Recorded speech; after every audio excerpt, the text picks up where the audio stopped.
नमस्कार. जय महाराष्ट्र. साधारणतः मी एक महिन्यानंतर आपल्याला भेटतोय.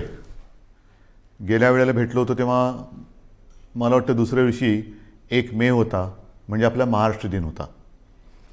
आणि तिथपासून आजपर्यंत साधारणतः मे महिना आता संपला. 1 महिना झालेला आहे. 1 महिन्यामध्ये नेमके आपण कुठे आहोत, आपण काय केलेलं आहे, पुढे काय करायला पाहिजे, ही संपूर्ण माहिती देणं मला असं वाटतं हे माझं कर्तव्य आहे. आणि नाहीतरी आपलं नातं आता एक वेगळं निर्माण झालेलंच आहे. पहिलं प्रथम मी आपल्याला सर्वांना खरोखर मनापासून धन्यवाद देतो आहे. कारण वर्ष दीड वर्ष अत्यंत अवघड असलेली गोष्ट आपण जिद्दीने आणि निश्चयाने पाळत आहात, ती म्हणजे स्वतःवरती काही बंधनं. आणि त्या बंधनाचा परिणाम आपल्याला अनुभवायला येतो आहे.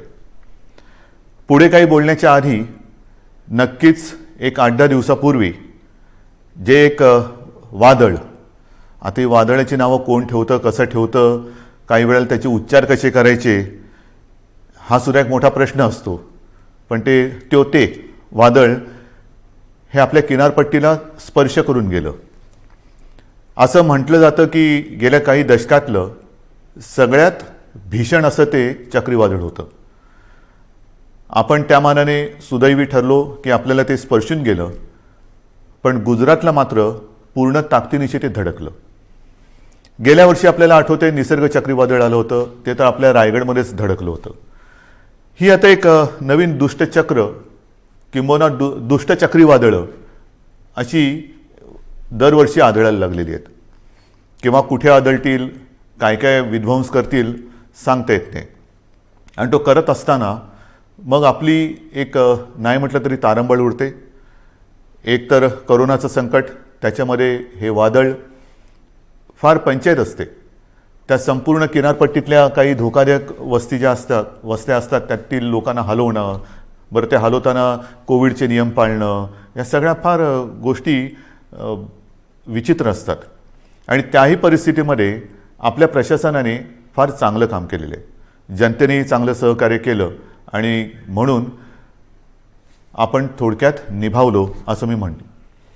आता प्रश्न येतो की हे वादळ आपल्याला स्पर्शून जरी गेलं तरी त्यांनी द्यायचा तो फटका दिलेलाच आहे. मी रत्नागिरी सिंधुदुर्गला जाऊन आलो. हो, मी धावता दौरा केला. कारण मी तिथे गेल्यानंतर एकतर हे वादळ येण्याच्या आधीपासून साधारणतः मिनटाला माहिती तर मी घेतच होतो. वादळ धडकल्यानंतर सुद्धा ते किती प्रमाणात कुठे काय काय धडकलं, म्हणजे त्याचा जोर जेव्हा आपल्याकडे स्पर्शून जाताना होता, वाऱ्याचा वेग किती आहे, काय किती आहे, हे सगळं मी पूर्ण लक्ष ठेवून होतोच. आणि मग तिथे जाऊन बघितल्यानंतर नुकसान किती झाले ह्याची कल्पना आली. घरावरती झाडं पडलेली आहेत, म्हणजे पडली होती. त्याच्यानंतर काही ठिकाणी वीज पुरवठा खंडित झाला होता. मग आता नुकसान भरपाईची एक गरज असते. ती नुकसान भरपाईची सुद्धा आपण घोषणा केलेली आहे. आणि घोषणा नुसती नाही तर प्रत्यक्ष द्यायला आता ती सुरुवातसुद्धा होणार आहे. महत्त्वाचा मुद्दा असतो ह्याच्यामध्ये तो निकषांचा. मधल्या काळामध्ये माननीय पंतप्रधानांसमवेत जी एक बैठक झाली होती, त्या बैठकीत मी सांगितलं होतं की अशा या आपत्त्या येतात. आपत्ती मागून आपत्ती कधीतरी येते, पण कधी अशी आपत्ती आली, हे चक्रीवादळ आलं, मग पूर येतो, अतिवृष्टी होते, दुष्काळ असतो, तेव्हा केंद्राचे काही निकष आहेत, ज्याला NDRF आणि SDRFच्या निकषाप्रमाणे मदत हे एक परिमाण मानलं जातं. मी त्याही वेळेला विनंती केली होती आणि आता पुन्हा करतोय की ते जे परिमाण आहे, निकष आहेत, ते आता बदलायला पाहिजेत. कारण आता ते थोडे अपुरे पडायला लागलेले आहेत. आता ते निकष काही जरी असले तरी आपण मात्र याही वेळेला कोकणवासियांना आणि जे कोणी त्याच्यामध्ये, म्हणजे अगदी पालघरपासून जिथे जिथे हे नुकसान ज्यांचं झालेलं आहे, त्यांना गेल्या वेळेला वादळात जे निकष लावले ते निसर्ग वादळाचे निकष, त्याच्याप्रमाणेच आपण मदत जाहीर केलेली आहे आणि तशीच ती मदत त्यांना आपण देऊ. हा झाला मुद्दा संकट आल्यानंतर करण्याच्या मदतीचा. पण आता ही संकटं जर का वारंवार येणार असतील आणि असं दिसतंय, मग त्याला बदलतं हवामान म्हणा किंवा अन्य काही गोष्टी म्हणा, तर ही वादळ जर का आपल्याकडे दरवर्षी आपल्याला त्रास देणार असतीलच आणि तशी ती देत आहेत म्हटल्यानंतर काही ठिकाणी मात्र ह्या किनारपट्टीवरती कायमस्वरूपी काही उपाययोजना करण्याची गरज आहे. मग ही कायमस्वरूपी उपाययोजनामध्ये काय काय येतं, तर धूप प्रतिबंधक बंधारे आहेत की जेणेकरून लाटा आदळणार नाहीत, मग त्या परिसरामध्ये वीज पुरवठा खंडित होतो, कारण विजेचे खांबच्या खांब उन्मळून पडतात, झाडं उन्मळून पडतात, कधी तारांवरती झाडं पडतात आणि मग तारांबळ उडते आपली. तर अशा वेळेला भूमिगत तारा म्हणजे ज्या वीज वाहक तारा असतात, वायरी असतात, त्या भूमिगत करणं, त्याला आता प्राधान्य देतो आहोत. नंतर भूकंपरोधक घरं काही ठिकाणी करावी लागतील. नंतर आपल्याला ह्या ज्या काही वस्त्या अचानक काही ठिकाणी हलवाव्या लागतात, ही बांधकामंसुद्धा कधी चांगली असतील कधी नसतील, तर पक्के निवारे हे बांधण्याची गरज आहे. पक्के निवारे, कारण काही होऊ शकतं. अशा वेळेला ह्या ज्या काही कायमस्वरूपी सोयी सुविधा आपल्याला करायच्या आहेत त्याच्याबद्दल आपण सुरुवात तर केलेली आहे, पण त्याही बाबतीत केंद्र सरकारशी आपण बोलतो आहोत आणि मला खात्री आहे की केंद्र सरकार लवकरच आपल्याला या बाबतीत नक्की मदत करेल. ही झाली गोष्ट ह्या चक्रीवादळाची, तेच ना त्या वादळाची. मग आपला जो मुद्दा आहे तो साहजिकच आहे. 1-1.5 वर्ष जी लढाई चालली ती कोरोना. या कोरोनाच्या लढाईमध्ये आपण आत्तापर्यंत काय काय केलेलं आहे हे पहिल्यांदा आपल्याला सांगतो. आपण ज्या काही घोषणा केल्या होत्या की कोणाला काय काय देणार, तर साधारणतः आपण कुठे आहोत, काय दिलेलं आत्तापर्यंत, तर अन्न सुरक्षा योजनेमध्ये जवळपास 2,74,000 मेट्रिक टन धान्याचे मोफत वितरण आपण केलेलं आहे. शिवभोजन थाळीमध्ये सुद्धा 54-55 लाख थाळ्या यांचं मोफत वितरण आत्तापर्यंत आपण केलेलं आहे. संजय गांधी निराधार, श्रावणबाळ, वृद्धापकाळ वेतन, विधवा निवृत्ती वेतन, दिव्यांग निवृत्ती यामध्ये जवळपास 850 कोटी कोटी रुपये लाभार्थ्यांच्या बँक खात्यामध्ये थेट जमा झालेले आहेत. 850 कोटी रुपये लाभार्थ्यांच्या खात्यात जमा झालेले आहेत. त्याच्यानंतर नोंदणीकृत बांधकाम कामगारांसाठी साधारणतः हे कामगार 10 लाखाच्या आसपास आहेत. त्यांना आपण 154 कोटी 95 लाख रुपयांचा निधी थेट त्यांच्या बँक खात्यात आपण जमा केलेला आहे. घरेलू कामगारांसाठी सुद्धा 34,42,000 रुपयांचा निधी हा जमा झालेला आहे त्यांच्या खात्यात. फेरीवाल्यांसाठी सुद्धा जवळपास ते अजून चालू आहे, ह्या सगळ्या गोष्टी अजून चालू आहेत. हे आत्तापर्यंत काय केले हे मी तुम्हाला सांगतोय. फेरीवाल्यांसाठी साधारणतः 52 कोटी रुपयांचा निधी आत्तापर्यंत आपण दिलेला आहे. आदिवासींसुद्धा आपण आत्तापर्यंत साधारणतः काही लाख रुपयांचा निधी त्यांच्या खात्यामध्ये जमा केलेला आहे, अजून तो चालू आहे. जिल्हाधिकारी यांना मी सुरुवातीलाच सांगितलं होतं की या काळामध्ये आपण 3300 म्हणजे 3,300 कोटी रुपयांचा निधी हा ह्या कोविड काळासाठी आपण त्यांच्यासाठी मंजूर केला होता, पण प्रत्यक्षात मात्र आत्तापर्यंत 3,865 कोटींचा निधी त्यांना आपण उपलब्ध करून दिलेला आहे. तर ह्या सगळ्या गोष्टी आपण ह्या संकटामध्ये सुद्धा न डगमगता पुढे करत चाललेलो आहोत की जेणेकरून आपलं राज्य, आपला महाराष्ट्र हा सुरक्षित राहायला पाहिजे आणि त्याचबरोबरीने त्याची आबाळसुद्धा होता कामा नये, गोरगरिबांची आबाळ होता कामा नये. याचं कारण आपल्याला सर्वांना माहिती आहे की निर्बंध लादल्यानंतर ते लादावे लागतात. फार त्याच्यासारखं वाईट काम असेल कोणतं असं मला वाटत नाही की लोकांवरती, जनतेवरती, आपल्या स्वतःच्या जनतेवरती निर्बंध लादणं. जी जनता आपल्यावरती प्रेम करते आहे, जी जनता आपल्याला आपलं मानते आहे, आपल्या घरातील एक मानते आहे, त्यांच्यावरती बंधनं लादणं यासारखं दुसरं कोणतेही कटू काम कोणाला करावं लागत असेल असं मला वाटत नाही. पण ते मला नाईलाजाने करावं लागते. आपल्या राज्याच्या आणि आपल्या सगळ्यांच्या जीवाच्या काळजीने आणि काळजीपोटी करावं लागते. बरं, तर ही त्याची तुम्हाला माहिती दिल्यानंतर साधारणतः आता काही जण असं म्हणत आहेत की आता लाट आहे ती खाली यायला लागलेली आहे, मग आता काय करणार, ही निर्बंध उठवणार का? तर याचीसुद्धा मला एक तुम्हाला माहिती देण्याची आवश्यकता वाटते की नेमकं आपण कुठे आहोत.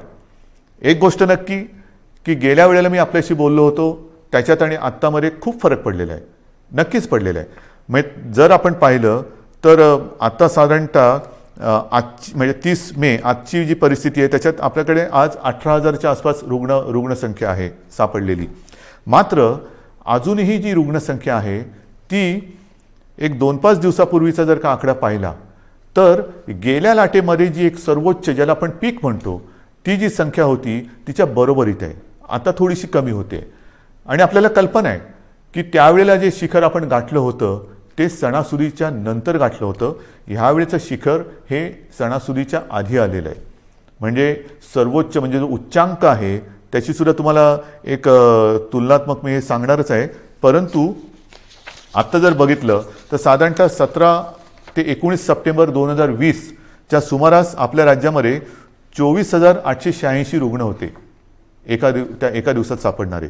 आता 26 मेची जर का आकडेवारी पाहिली तर त्या 26 मेला म्हणजे 4 दिवसापूर्वी साधारणतः 24,752 एवढे रुग्ण आपल्याला आत्ता 4 दिवसापूर्वी आढळलेले आहेत. हे 4 दिवसापूर्वीची गोष्ट आहे. आज साधारणतः ती 18,000पर्यंत आलेली आहे. अजून आता नवीन व्यवस्थित आकडे येतील. म्हणजेच काय की अजूनही आपण म्हणावं तेवढं खाली आलेलो नाही.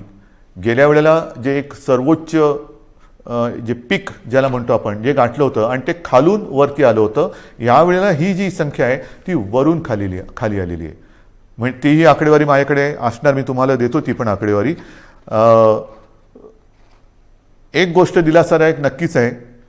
बरं, त्याच्या आधी सक्रिय रुग्णसुद्धा सांगतो. सक्रिय रुग्ण त्या काळामध्ये साधारणतः 3,01,752 होते. 26 मेला आपल्याकडे सक्रिय रुग्ण 3,15,042 आहेत. म्हणजे बरोबरीमध्ये आत्ता आपण आलेलो आहोत गेल्या वेळेच्या उच्चांकावरती. एक मात्र मी जे सांगतो तुम्हाला दिलासादायक गोष्ट ती नक्कीच आहे की रुग्ण बरं होण्याचं जे प्रमाण आहे ते त्यावेळेला 78% होतं, यावेळेला या दिवसांमध्ये 92% आहे. म्हणजे ही नक्कीच दिलासा देणारी ही गोष्ट आहे. मृत्यूदरसुद्धा गेल्या वेळेला साधारणतः 2.65% होता, यावेळेला 1.62%. म्हणजे ही एक थोडीशी चांगली वाईट जी काय गोष्ट आहे ती तुम्हाला मी आपल्या समोर मांडलेली आहे.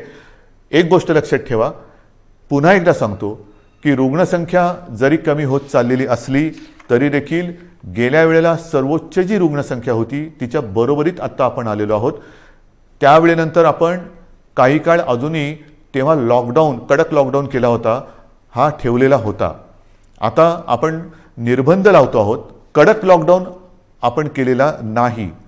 पण हे मी तुम्हाला सांगत असताना जशी ही रुग्णसंख्या काही ठिकाणी किंवा बऱ्याच ठिकाणी कमी होत चाललेली असली तरी देखील महाराष्ट्रामध्ये मात्र काही जिल्हे असे आहेत की त्या जिल्ह्यांमध्ये काही कारणं असतील, निर्बंध थोडेसे शिथिल असतील, थोडंसं एक मोकळीक लोक जास्त घेत असतील, काही जिल्ह्यात रुग्णसंख्या हलकीशी वाढताना दिसते आणि ती मला थोडीशी काळजीची गोष्ट वाटते.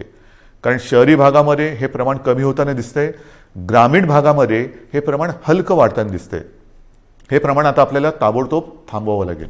ह्याचं कारण असं की आपण जो एक अनुमान आहे आपल्याकडे की तिसरी लाट येऊ शकते, मग तिसरी लाट कोणात येणार, लहान मुलांमध्ये येणार का, आणखीन कुठे येणार का, तर तिसरी लाट ही अशी काय तारीख सांगून येणार नाही आहे. किती दिवसांनी येणार हे सुद्धा अनुमान आपल्याकडे नाही. हे संपूर्णपणे आपल्या वागणुकीवरती अवलंबून असणार आहे. व्हायरस तर आजही आहे. एक मुळामध्ये महत्त्वाचा फरक आणखीन लक्षात घेण्यासारखा आहे की गेल्या वेळेला जी लाट आली होती त्या लाटेतला व्हायरस आणि ह्या लाटेतला व्हायरस ह्याच्यामध्ये एक फरक पडलेला आहे. आपल्याला सर्वांना कल्पना आहे की आपल्याकडे म्युटेशन झालेलं आहे, म्हणजे त्या विषाणूंनी आणखीन एक अवतार घेतलेला आहे. आणि आता हा नवीन अवतारधारी विषाणू जो आहे त्यांनी अन्य काही देशांसमोर प्रश्नचिन्ह उभं केलेलं आहे की हिंदुस्थानातून आलेली लोक हे व्हायरस तर घेऊन येत नाहीत ना. कारण हा जो व्हायरस आहे तो फार वेगाने पसरतो, झपाट्याने ग्रासून टाकतोय. म्हणजे संसर्ग किंबहुना संसर्गित करण्याचा जो वेग आहे तो गेल्या विषाणूपेक्षा प्रचंड आहे, काही पटींमध्ये आहे. तो पटकन पसरतोय, वेगाने पसरतोय, झपाट्याने पसरतोय.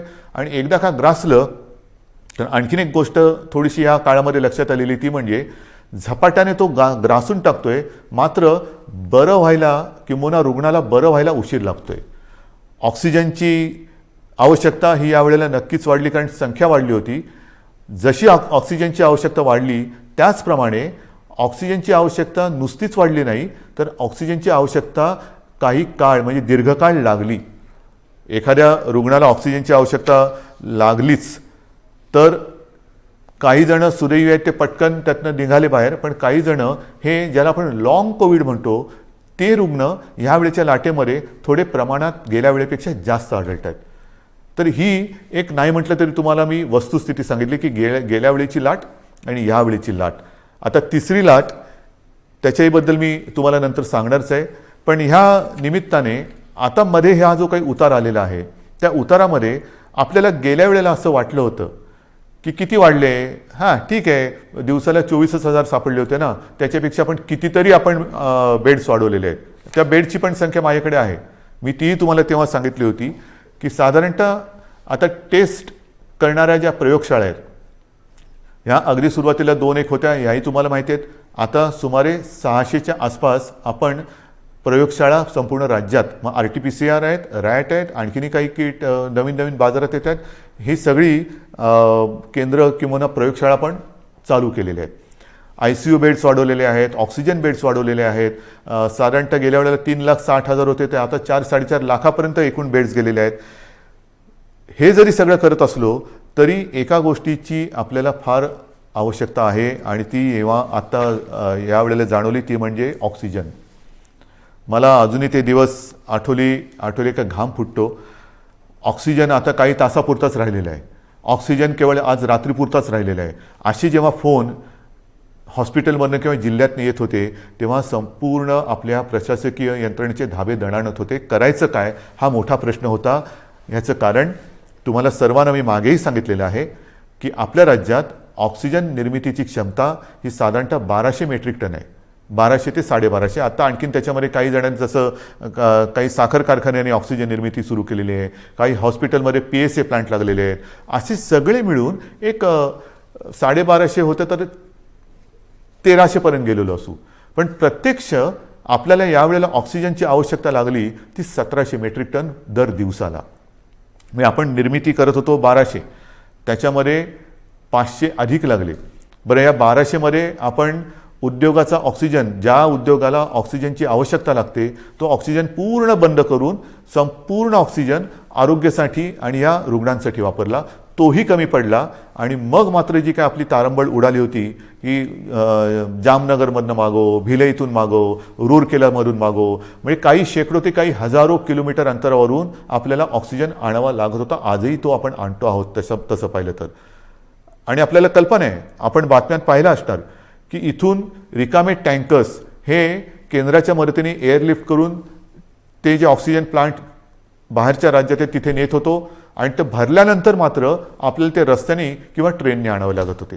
ही संपूर्ण जी काय यातायात होती हे कशी आपण निभावून नेली ती त्या सगळ्या प्रशासकीय यंत्रणेचं एक कौतुक करावं लागेल. ऑक्सिजन ऑडिट करून ऑक्सिजनची गळती म्हणजे अतिरिक्त ऑक्सिजन जिकडे वापरला जात होता त्याच्यावरती निर्बंध आणले. हे सगळं फार तारेवरची कसरत होती. आणि मग माझ्या मनामध्ये आहे ते हेच आहे की जर का आत्ताचा जो अवतार बदललेला विषाणू आहे तो अजूनही पूर्ण त्याला आपण काबूत आणलेलं नाही. गेल्या वेळेच्या उच्चांकाच्या बरोबरीने आज आपली रुग्णसंख्या आहे. यावेळेला तो जर का सुटला आणि काही पटीत आलेली लाट होती, म्हणजे यावेळेला साधारणतः तुम्हाला कल्पना आहे 66-67 हजार रुग्ण हे दर दिवशी आढळत होते. म्हणजे गेल्या वेळेला 24,000 होते, यावेळेला 66-67 हजार दर दिवशी रुग्ण आपल्याला आढळत होते, पॉझिटिव्ह रुग्ण आपल्याला सापडत होते. हा आता विषाणू जर का सुटला आणि पुन्हा तशा ह्याच्यात तिसरी लाट आली तर बाकी सगळं बेड्स वगैरे आपण वाढू, डॉक्टरची कमतरता ही तशीच असणार आहे. ऑक्सिजनची कमतरता पडली तर मग मात्र आपल्याला फार कठीण जाणार आहे. त्याच्यामुळे ह्या काही गोष्टी ह्या आपल्याला लक्षात घेऊन पुढची पावलं ही खूप सावधतेने टाकावी लागणार आहेत. बरं, हे कमी पडते की काय म्हणून ते आता नवीन आलेलं आहे म्युकॉरमायकोसिस, काळी फंगस. ही काळी जादू माहिती होती, काळी विद्या माहिती होती, आता काळी फंगस आलेली आहे. म्हणजे बुरशीसुद्धा, काळी बुरशी, म्युकॉरमायकोसिस. आता हा सुद्धा जो प्रकार आहे त्याच्यावरती सुद्धा साधारणतः आपल्या राज्यात 3-1 हजार रुग्ण त्याचे आहेत. ही काही साथ नाही आहे, पण त्याची कारणं ही सुद्धा आपल्या लक्षात आलेली आहे. आपल्या टास्क फोर्समध्ये त्यातले सुद्धा तज्ज्ञ डॉक्टर, मी गेल्या वेळेला सांगितलं आपल्या ठाण्याचे आशिष भूमकर, डॉक्टर आशिष भूमकर, त्यांचा समावेश केलेला आहे. असे त्या विषयातले तज्ज्ञ डॉक्टर आपण वेळोवेळी या टास्क फोर्समध्ये घेतो आहोत, त्यांचं मार्गदर्शन घेतो आहोत आणि उपाययोजना, उपचार पद्धती कशी असायला पाहिजे, कशामुळे म्युकॉरमायकोसिस होतो. तर एक जे कारण त्यांनी सांगितलं ते म्हणजे साधारणतः या कोविडच्या काळात, म्हणजे ज्याला कोविड होतो, करोना होतो, त्या रुग्णामध्ये साखरेचं प्रमाण वाढतं. हा करोनाचा एक कदाचित साईड इफेक्ट असेल. आणि साखरेचं प्रमाण वाढलं असताना जर जास्त प्रमाणात आणि जास्त काळासाठी स्टिरॉइड दिलं गेलं तर मात्र म्युकॉर तर हवेमध्ये आहे, ही फंगस तर हवेमध्ये आहे, तर त्याच्यामध्ये आपल्या रक्तात जे फ्री आयन तयार होतं ते त्याला आकर्षित करतं आणि तिथून म्युकॉरमायकोसिसला सुरुवात होते. मग हे कारण त्यांनी सांगितलं. आणखीन काही कारण आहे का, आणखीन काय करू शकतो, तर ह्या सगळ्या गोष्टी आपण डॉक्टरना सांगतो आहोत. याच्यामध्ये आणखीन एक गोष्ट नव्याने आपण केलेली आहे. ती म्हणजे नवीन एक संकल्पना मी मांडली आणि तिला ते यश येते. माझा डॉक्टर. माझा डॉक्टर म्हणजे काय, आपल्याला सर्वांना माहिती आहे की आपल्या कुटुंबाला एक फॅमिली डॉक्टर असतो. काही सर्दी खोकला वगैरे काही झालं तरी आपण पटकन, डॉक्टर मला जरा खोकला आलाय काय करू, डॉक्टर मला कालपासून असंच होते काय करू, हा माझा डॉक्टर हा एक असतो. आणि ह्या डॉक्टरना आपल्या कुटुंबातील जवळपास सर्व सदस्यांच्या तब्येतीची एक माहिती असते. कोणाला कसली ॲलर्जी आहे, कोणाला काय होतं, काय औषध दिलं तर काय त्याला चालतं, काय दिलं तर चालत नाही. त्या डॉक्टरना मी आवाहन केलं. जवळपास काही हजार डॉक्टर, म्हणजे सगळे जर का पकडले तर लाखाच्या आसपास डॉक्टर्स, त्यांच्याशी जसा मी आपल्याशी संवाद साधतोय तसा संवाद त्यांच्याबरोबर साधला आपल्यासोबतच्या तज्ज्ञ डॉक्टरांना घेऊन. आणि हे सगळे वाड्या वस्त्यांमधले डॉक्टर आहेत, पाड्यांमधले डॉक्टर आहेत, अगदी आपल्या गल्लीतले डॉक्टर असतील, आपल्या सोसायटीमधले डॉक्टर असतील, ह्या सगळ्या डॉक्टरना मी आता आवाहन केलं. त्यांनीसुद्धा प्रतिसाद दिलेला आहे. ह्याचं कारण असं की आता पावसाळा येतोय. पावसाळ्याचे साथीचे आजार ते तर आहेत आणि त्याच्यात करोना. तुम्हाला कल्पना आहे की लक्षणं तीच आहेत. सर्दी खोकला ताप, घसा बसणं, घसा दुखणं, इतर पोट बिघडणं. आता हा नेमका रुग्ण ओळखणं हे फार मोठं काम आहे. कोविड आणि नॉन कोविड, पहिल्यांदा आपण कोणाकडे जातो, माझ्या डॉक्टरकडे, आपला डॉक्टर. आणि ह्या डॉक्टरची भूमिका आहे फार मोलाची आहे. कारण दोन गोष्टी आपल्याला आढळल्या की काही म्हणजे 70-75% कोविडग्रस्तांना कोणतीही लक्षणं नसतात. चांगली गोष्ट आहे. आणि तरी देखील कोविड पॉझिटिव्ह आहे म्हणून घाबरून अशी लोक हॉस्पिटलमध्ये जातात. मग आपण असं म्हणतो की अरे ह्यांना खरंच काही गरज नाही आहे. काही वेळेला तर कसल्या औषधाची गरज नसते. काही लोक असेच बरे होतात. पण ती लोक, असे रुग्ण हॉस्पिटलमध्ये बेड्स घेऊन बसतात आणि ज्यांना गरज असते त्यांना बेड्स मिळत नाहीत. मग आपण त्यांना विनंती करतो की ताई, दादा, कोणी असतील, काका, तुम्हाला हॉस्पिटलमध्ये राहण्याची गरज नाही हो. तुम्ही घरच्या घरी जर शक्य असेल तर विलगीकरणात राहा की जेणेकरून तुमच्या कुटुंबियांना कोरोनाचा त्रास होणार नाही. पण जर का नसेल तर मग आपलं सरकारी जी काही क्वारंटाईनची सोय केलेली आहे त्याच्यामध्ये राहा. मात्र हॉस्पिटलमध्ये तुम्हाला राहण्याची गरज नाही. मग हे एका बाजूला असताना दुसऱ्या बाजूला आपण काही वेळेला म्हणतो की अरे मृत्यूदराचं काय, मृत्यूदर कसा कमी करायचा. मग त्याचं कारण असं येतं की रुग्ण उशिरा हॉस्पिटलमध्ये आला, घरच्या घरी त्याने अंगावर काढलं, दुर्लक्ष केलं, आला तो सिरियस झाला होता, त्याला पण वाचू शकलो नाही. आणि मग तिथे ही महत्त्वाची भूमिका ही ह्या कुटुंबाच्या डॉक्टरनी करायचं आहे, माझ्या डॉक्टरनी, की हे नेमकं ओळखायचं कसं. त्याला औषधं देताना कोणती औषधं द्यायची, कोणाला कोणती औषधं देण्याची गरज आहे, अनावश्यक अनाठई आणि औषधांचा अतिरेक टाळा, हे सर्व तज्ज्ञ डॉक्टरांचं म्हणणं आहे. कारण नसताना औषधं देऊ नका, आवश्यकतेनुसारच औषधं द्या. स्टिरॉइड कोणाला द्यायचं, किती प्रमाणात द्यायचं हे नीट ठरवून द्या. आणि घरी किंवा आपल्या विलगीकरण कक्षामध्ये सरकारच्या किंवा महापालिकांच्या एखादा रुग्ण जर का उपचार घेत असेल तर त्याला नेमकी कोणती लक्षणं आहेत की ते लक्षण दिसल्याबरोबर त्याला हॉस्पिटलमध्ये आणलं पाहिजे की जेणेकरून त्याला हॉस्पिटलमध्ये यायला उशीर होणार नाही आणि त्याचा जीव आपण वाचू शकू. तर ह्या महत्त्वाच्या गोष्टी या फॅमिली डॉक्टरनी करायच्या आहेत. एकतर कोविड नॉन कोविड ओळखणं हे फार महत्त्वाचं आहे. ते ओळखल्यानंतर कोविड रुग्ण असेल, त्याच्या घरामध्ये विलगीकरणाची सोय नसेल तर त्याला सांगितलं पाहिजे की तू कोविडग्रस्त आहेस, तू या इकडे राहा. आणि मग त्याला औषधं देण्याची जबाबदारी आणि हे लक्षणं ओळखण्याची एक जबाबदारी ही या डॉक्टरने करायची. आणि मला खात्री आहे की ज्या पद्धतीने या सर्व डॉक्टरांनी प्रतिसाद दिलेला आहे तो प्रतिसाद पाहिल्यानंतर कोविडचं युद्ध आपण नक्कीच जिंकू शकतो. आता तिसरी लाट ही जी काही येणार म्हणतो आहोत, काही जणांचं म्हणणं असं आहे की जर का वयाप्रमाणे म्हटलं तर पहिली लाट ही ज्येष्ठ नागरिकांमध्ये आली, दुसरी लाट ही युवा ते मध्यम वयीन नागरिकांमध्ये आली, तर वयोमानाप्रमाणे म्हटलं तर कदाचित तिसरी लाट ही बालकांमध्ये येऊ शकेल. आणि मग काय करायचं. काही जणांचं म्हणणं आहे की तसं बालकांमध्ये येण्याचं कारण नाही, पण आली तरी घाबरण्याचं कारण नाही आहे, कारण बालकांमध्ये मुळामध्येच रोगप्रतिकारक शक्ती ही आपल्यापेक्षा जास्त असते. मात्र एक गोष्ट लक्षात घ्या की लहान मुलांमध्ये साथ ही येणार नाही, येऊ नये, येणारच नाही ही माझी प्रार्थना आहे. पण ती आलीच तर ती आपल्याच माध्यमातून येणार आहे. जशी आपण एक काळजी घेत होतो की आपल्यामुळे आपल्या घरातील ज्येष्ठांना ह्याचा संसर्ग होऊ नये, तशीच काळजी आता आपण घ्यायला पाहिजे की आपल्यामुळे आपल्या घरातील लहान मुलांना ह्याचा संसर्ग होता कामा नये. तर ही जर का काळजी आपण घेतली तर मला असं वाटतं आपण आपल्या बालकांना आणि आपल्या घराला सुरक्षित ठेवू शकतो. पण तरी देखील ही शक्यता लक्षात घेऊन महाराष्ट्रातल्या तज्ज्ञ बालरोग तज्ज्ञांचा सुद्धा मी टास्क फोर्स म्हणजे कृती दल तयार केलेलं आहे. डॉक्टर सुहास प्रभू हे त्यांच्या अध्यक्षतेखाली ही मी कृती समिती किंवा कृती दल तयार केलेलं आहे. त्यांच्याबरोबर सुद्धा माझ्या चर्चा सुरू आहेत. महाराष्ट्रातील सगळ्या बालरोग तज्ज्ञांची सुद्धा एक बैठक घेऊन झालेली आहे. त्यात सुद्धा काही हजार बालरोगतज्ञ हे सामील झालेले आहेत. संपूर्ण सज्जता ही प्रत्येक जिल्ह्यात आपण करतो आहोत. कुठेही सरकार म्हणून आपण कमी पडत नाही आहोत. सगळ्या सोयी सुविधा ज्या ज्या काही करण्याच्या गोष्टी आहेत त्या आपण करतो आहोत. मग महत्त्वाचा आणखीन एक प्रश्न येतो, तो म्हणजे लसीकरण. याची सुद्धा मी तुम्हाला कल्पना दिलेली आहे की साधारणतः 45 वरील वयोगटातील नागरिकांच्या लसीकरणाची जबाबदारी ही केंद्राने घेतलेली आहे. मात्र 18 ते 44 ह्या वयोगटातील नागरिकांची लसीकरणाची जबाबदारी ही राज्याने घ्यायची आहे आणि आपलं राज्य समर्थ आहे. मी पुन्हा एकदा सांगतो, साधारणतः 18 ते 44 वयोगटातील 6 कोटी नागरिक आपल्या राज्यामध्ये आहेत आणि त्या प्रत्येकाला 2 डोस हे जे द्यावे लागणार आहेत, 2 डोस म्हटलं तर 12 कोटी डोस लसीचे घेण्याची एक रकमी एका चेकनी आपली तयारी आहे. आणि जसजसा पुरवठा वाढेल तसतशी आपण लसीकरणाची प्रक्रियासुद्धा वेगात करू, क्षमता अधिक वाढू, 24 तास आपण ती चालू ठेवू आणि लवकरात लवकर या वयोगटातील नागरिक आपण सुरक्षित करू. मात्र त्याला एक मर्यादा आहे. आपली क्षमता आहे पण त्याला एक मर्यादा आहे. क्षमता मी सांगितली, मर्यादा साहजिकच आहे.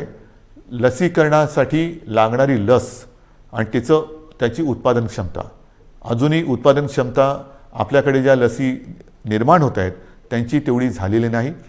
जे काय मला सांगितलं गेलं होतं त्याच्याप्रमाणे जून महिन्यापासून या पुरवठ्यामध्ये वाढ होईल आणि तो पुरवठा सुरळीत होईल असं मला साधारणतः मे महिन्यात सांगितलं गेलं होतं.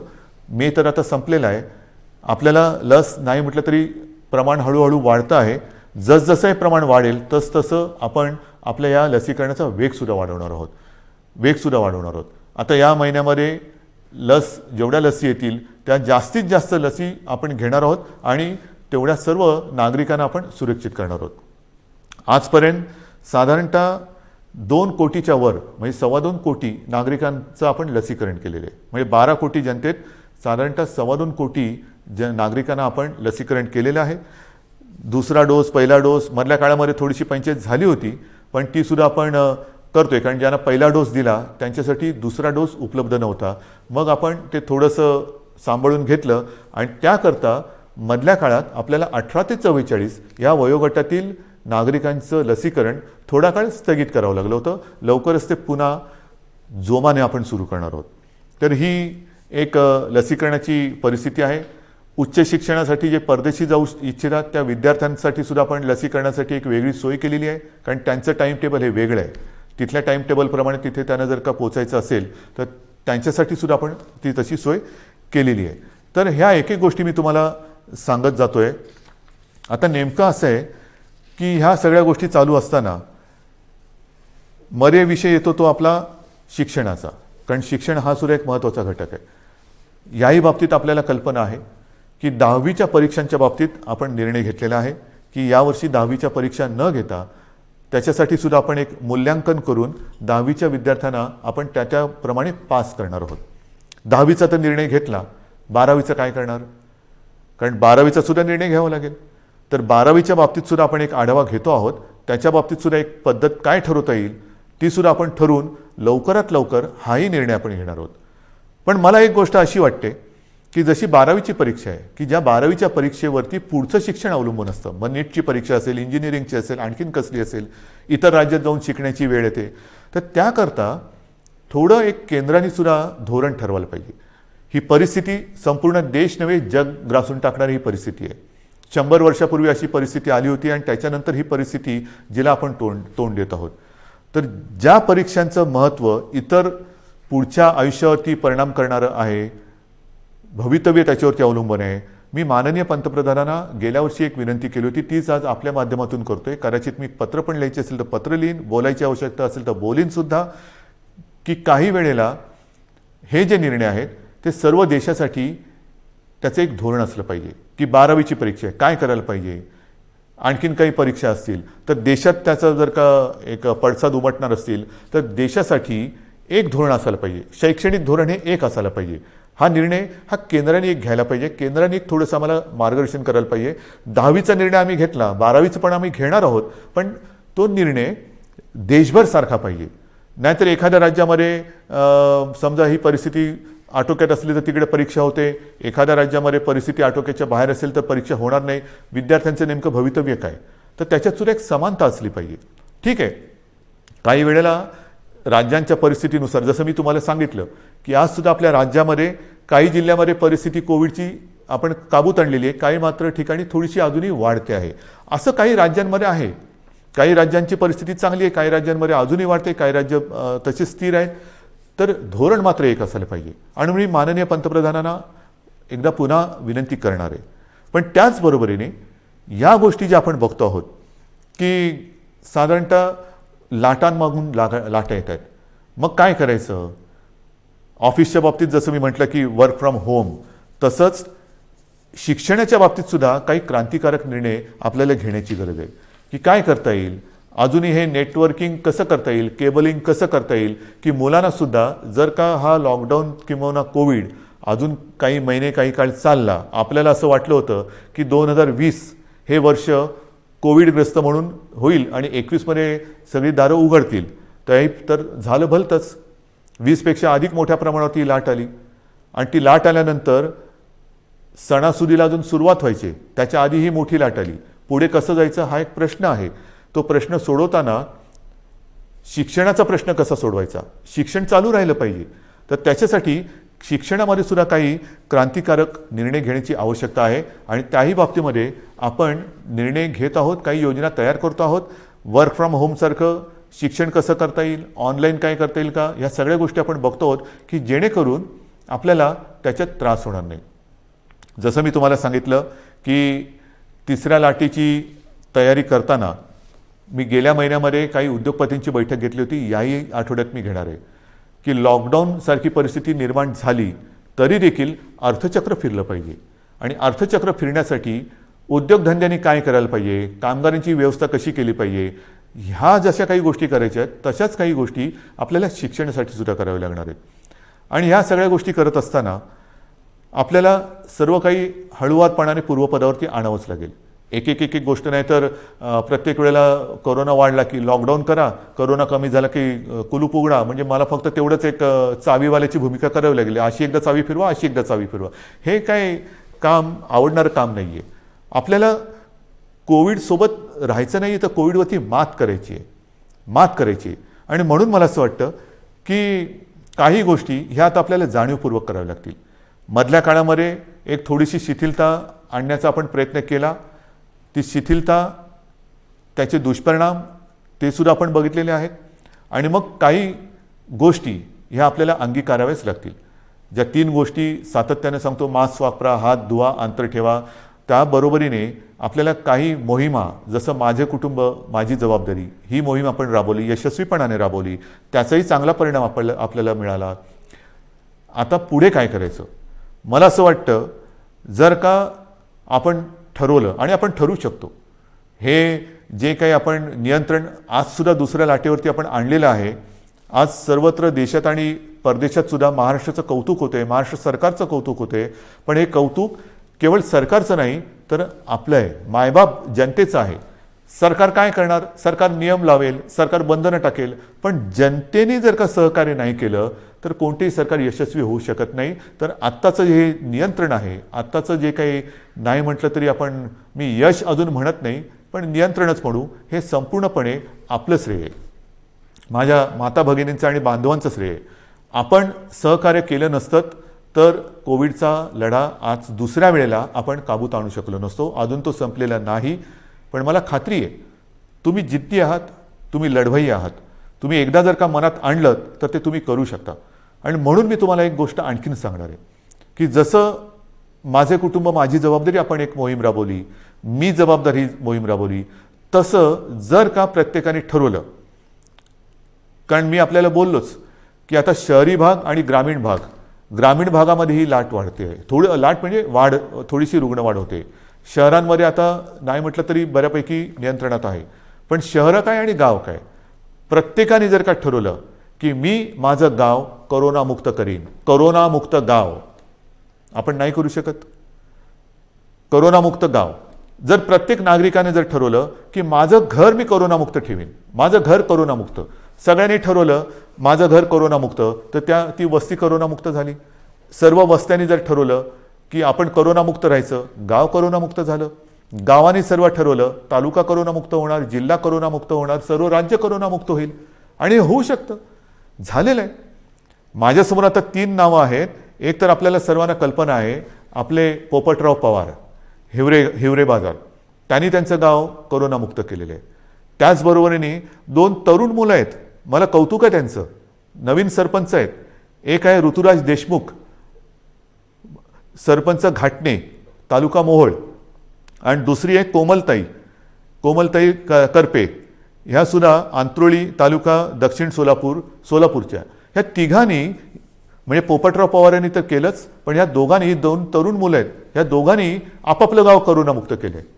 मग ही मुलं करू शकतात तर आपण नाही करू शकत. आजपासून आपण निश्चय केला पाहिजे की गाव करोनामुक्त करायचं, करोनाला थारा द्यायचा नाही. संपूर्ण सरकारी यंत्रणाही तुमच्यासोबत आहे. ज्या काही गोष्टी केल्या, मी या तिघांशी बोलणार आहे, पोपटरावांशी बोलणार आहे, ऋतुराजशी बोलणार आहे आणि कोमलताईशी सुद्धा बोलणार आहे की काय नेमकं तुम्ही केलं. आणि जर शक्य असेल तर मी एकदा जसं मी आज तुमच्याशी बोलतोय फेसबुकवरनं, तसं या तिघांनाही तुमच्याशी बोलायला लावणार आहे. मी आपल्या राज्यातल्या सर्व सरपंचांना सांगतोय की या 2 सरपंचांनी जर त्यांचं गाव करोनामुक्त करू शकले तर आपण आपलं गाव का नाही करोनामुक्त करू शकत. आणि हा निश्चय जोपर्यंत आपण करत नाही तोपर्यंत ही नुसती उघडझाप जशी ती गेलेली ट्यूबलाईट कधी उघडझाप कधी पेटते, कधी बंद होते, कधी पेटते, ही अशा ट्यूबलाईटसारखं नको. आपल्याला लख्ख प्रकाश टाकायचं आहे. जे काय करायचं ते लख्ख प्रकाशात करायचं. तर आपल्याला करोनामुक्त गाव ही मोहीम आजपासून आता राबवायची. माझं घर करोनामुक्त पाहिजे, माझी वस्ती करोनामुक्त पाहिजे, माझं गाव करोनामुक्त पाहिजे, जिल्हा करोनामुक्त पाहिजे, आणि सर्व जिल्हे करोनामुक्त झालं तर माझा महाराष्ट्र करोनामुक्त होणार आहे. आणि मग महाराष्ट्राचं उदाहरण इतर राज्यांनी घेतलं तर देश करोनामुक्त होणार आहे. सुरुवात कोणीतरी करायला पाहिजे, ती सुरुवात महाराष्ट्राने करायला पाहिजे. कारण दरवेळेला आपण म्हणतो की महाराष्ट्र हा देशाला दिशा दाखवतो, ही दिशा आता दाखवण्याची वेळ आलेली आहे. गाव आपल्याला करोनामुक्त हे करावंच लागेल. आणि हे मला खात्री आहे की आपण केल्याशिवाय राहणार नाही. आज मी आपल्याशी बोलताना पावसाळा तोंडावर आहे, कृषीचा हंगाम सुरू होतोय. हंगाम सुरू होतं म्हटल्यानंतर मला तमाम शेतकरी दादांना सांगायचं आहे की गेल्याही वर्षी महाराष्ट्राच्या अर्थव्यवस्थेला तुम्ही मोठा हातभार लावलेला आहात. शेती आणि शेतीविषयक सगळे व्यवहार हे आपण थांबू दिले नव्हते, याही वेळेला थांबू देणार नाही आहोत. मग तुमचे बियाण्यांची दुकानं असतील, खतापाण्याची दुकानं असतील, इतर अवजारांची दुकानं असतील, तीसुद्धा आपण, इतर काही दुकानं आपल्याला बंद ठेवावी लागली तरी ही दुकानं आपण बंद ठेवणार नाही आहोत. मात्र त्याला थोडंसं एक वेळेचं बंधन ठेवावं लागणार आहे. पण हे करताना कृपा करून गर्दी होऊ देऊ नका. एकतर स्वतः तोंडाला मास्क लावा. ह्या हंगामामध्ये मग नांगरणी असेल, पेरणी असेल, अमुक असेल, तमुक असेल, मग उद्या कापणी होईल, अमुक होईल, मग शेतमजूर इकडे तिकडे यायला जायला लागतील. पण ही सगळी जी वर्दळ आहे ती वर्दळ करताना कोरोनाविषयक ज्या काही नियमावली आहेत त्या कृपा करून पाळा. कारण आपण केवळ राज्याचेच नव्हे तर देशाचे अन्नदाते आहेत. आणि अन्नदात्याचं जर का आरोग्य बिघडलं तर देशाचं आरोग्य बिघडलं. आपण अन्नदाते आहात, आपण सुरक्षित राहा. आपल्याला संपूर्ण सहकार्य सरकार करतं आहे, सरकार करेल. आपल्या कृषीविषयक ज्या काही गोष्टी असतील त्याच्यावरती कोणतीही बंधनं आपण टाकत नाही आहोत. ते सगळे व्यवहार, सगळ्या गोष्टी ह्या व्यवस्थित चालू राहतील. फक्त एकच अट आहे, कृपा करून ही बंधनं पाळा आणि गर्दी होऊ देऊ नका. शेवटी मी एकच सांगेन की ही दुसरी लाट ही अपेक्षेपेक्षा फार मोठी होती. या दुसऱ्या लाटेमध्ये अनेक जणांनी आपले आप्तस्वकीय गमावलेले आहेत, कुटुंबीय गमावलेले आहेत, अगदी मित्र परिवारातले काही मित्र गमावलेले आहेत. यामध्ये काही बालकं ही अनाथ झालेली आहेत, काही पालकांनी आपली बालकं गमावलेली आहेत. फार विचित्र आहे, ही साथ फार विचित्र आहे. आणि ही साथ एवढी वाईट आहे की हा म्हणता ओळखीपाळखीची माणसं ही आपल्याला सोडून गेलेली आहेत. यापुढे मात्र असं होऊ देता कामा नये. जी बालकं दुर्दैवाने अनाथ झालेली आहेत त्या बालकांसाठी केंद्र सरकारने एक योजना जाहीर केलेली आहेच, पण तरी देखील आपलं राज्य सरकारसुद्धा एक योजना करते. कोणत्याही परिस्थितीत दुर्दैवाने ह्या बालकांचे पालक जरी त्यांनी गमावलेले असतील तरी त्यांचं पालकत्व हे सरकार घेईल. त्यांची आयुष्यातील वाटचाल ही मात्र आम्ही पोरकी होऊ देणार नाही, अनाथ होऊ देणार नाही. ह्या अनाथ बालकांना जिथे जिथे शक्य असेल तिथे तिथे सर्व पावलोपावली परोपदी सरकार समर्थपणाने त्यांना साथ देईल. शिक्षण असेल, इतर काही असेल, राहण्याची गोष्ट असेल, काही असेल, ही योजना आम्ही आता तयार करतो आहोत आणि ती योजनासुद्धा आपण लवकरच जाहीर करून त्याची अंमलबजावणी करू. बांधवांनो, भगिनींनो आणि मातांनो, दुसऱ्या लाटेवरती आपण नियंत्रण आणतो आहोत. मात्र हे नियंत्रण आणत असताना काही जण कदाचित कुरबुर करतील, कारण अजून नाईलाजाने आपल्याला हे निर्बंध पुढचे 15 दिवस वाढवावे लागत आहेत. हे वाढवल्यानंतर म्हणजे 15 जूनपर्यंत हे वाढवावे लागतच आहेत. नुसते निर्बंध वाढवत नाही आहोत, तर आता आपण जिल्ह्यानुसार आढावा घेऊन काही जिल्ह्यात हे निर्बंध कदाचित कडक करावे लागतील, काही जिल्ह्यात कदाचित हे निर्बंध थोडेफार आपण शिथिल करू शकू. पण या शिथिलतेचा अर्थ सर्व काही संकट गेले असं समजू नका. गेल्या वेळेला पहिल्या आणि दुसऱ्या लाटेच्या मधला जो काळ होता त्याच्यामध्ये मोर्चे, समारंभ, इतर काही गोष्टी, लग्नसराई हे आपण फार मोठ्या प्रमाणावरती नाही म्हटलं तरी झालं. ग्रामपंचायतीच्या निवडणुका झाल्या आणि नंतर मात्र ती दुसरी लाट अपेक्षेपेक्षा काही पटीत जास्त आली. आता हळूहळू काही लोक सुरू होतील की हे उघडा ते उघडा, अमुक नाही केलं तर आम्ही रस्त्यावरती उतरू, मग आम्ही बिरोना काय बघणार नाही, हे उघडलं नाही तर आम्ही तसं करू. त्यांना मी सांगतोय, कृपा करून तुम्ही ह्या गोष्टी अशा करू नका. मला पूर्णपणे माहिती आहे की हे संकट फार विचित्र आहे, पण नुसतं हे संकट आता कमी झाले म्हणून घाईगर्दीने रस्त्यावरती उतरू नका. कारण जर का रस्त्यावरती उतरणार असाल तर मी म्हणेन कोरोना योद्धे म्हणून उतरा, कोरोना दूत म्हणून उतरू नका. जरा सरकारला तुम्ही जर का असं सांगणार असाल की अमुक नाही केलं तर आम्ही रस्त्यावरती उतरू, तर मला नम्रपणाने सांगायचं आहे की कोरोनाची साथ हा सरकारी कार्यक्रम नाही, ही सरकारी योजना नाही. कोरोनाची साथ ही सरकारी योजना नाही की जिच्या विरोधासाठी तुम्ही रस्त्यावरती उतरावं. तर तो जर का आपला गैरसमज असेल तर तो कृपा करून आपल्या मनातून काढून टाका. तो जर का आपला संभ्रम असेल तर मनातून काढून टाका. दुर्दैवाने आपल्या आजूबाजूला बघा, ज्या घरामध्ये काही बालकं अनाथ झालेत, काही पालकांची मुलं गेलेली आहेत, हे निर्बंध तर आपण उठवणार आहोतच, पण निर्बंध उठवल्यानंतर सुद्धा घरातील कर्ता गमावलेला आहे त्या कुटुंबाकडे सुद्धा आपल्याला लक्ष द्यावं लागणार आहे. तर हे रस्त्यावरती उतरणं म्हणजेच तिसऱ्या लाटेला आमंत्रण देणं आहे. तर त्या तिसऱ्या लाटेचे आमंत्रक आपण होऊ नका. तिसऱ्या लाटेचे निमंत्रक आपण होऊ नका. कारण माझ्यासमोर संपूर्ण महाराष्ट्रातल्या जनतेच्या जीवनाचा प्रश्न आहे, आयुष्याचा प्रश्न आहे. मी पुन्हा एकदा सांगतो, हे निर्बंध लादणं यासारखं कटू काम दुसरं कोणतं असूच शकत नाही. पण मात्र हे आपल्या आरोग्य व्यवस्थेचं प्रमाण बघून आपल्याला या गोष्टी कराव्या लागतात. अजूनही ऑक्सिजनची व्यवस्था आपण वाढवतोय. मिशन ऑक्सिजन हा एक कार्यक्रम घेतला आहे, जरूर घेतला आहे. काही ठिकाणी आपण प्लांट्स लावायला सुरुवात केलेली आहे, पण छोटे, मध्यम आणि मोठे असे प्लांट लावायला साधारणतः 3 महिने ते 18 महिन्यापर्यंत हा कालावधी लागू शकतो आहे. तो लक्षात घेता आपल्याला फार हळुवारपणाने एक एक गोष्टी या उघडत जाव्या लागणार आहेत. आणि म्हणून आजपर्यंत आपण जसं सहकार्य केलं तसंच सहकार्य साहजिकच आहे. हे आपल्यासाठी, आपल्या प्रियजनांसाठी, आपल्या मित्रपरिवारासाठी, आप्तसोक्यांसाठी हे मला अपेक्षित आहे. मी अधिक नुसतं निर्बंध लादायचे म्हणून लादणाऱ्यातला नाही, हे पुन्हा एकदा नम्रपणाने सांगतो. मात्र काही वेळेला हा बदललेला विषाणूचा अवतार बघून आपल्याला फार हळुवारपणाने हे निर्बंध उघडावे लागतील. विशेष म्हणजे तिसरी लाट जर का काही तज्ज्ञांच्या मते मुलांमध्ये येणार असेल तर पुन्हा हा काळ शाळा सुरू होण्याचा आहे. हाही एक विचार आपल्याला करावा लागणार आहे. या सगळ्या गोष्टीचा विचार करून तिसऱ्या लाटेचा प्रभाव किंबहुना तिसरी लाट येऊच नये त्याच्यासाठी प्रयत्न करणं गरजेचं आहे.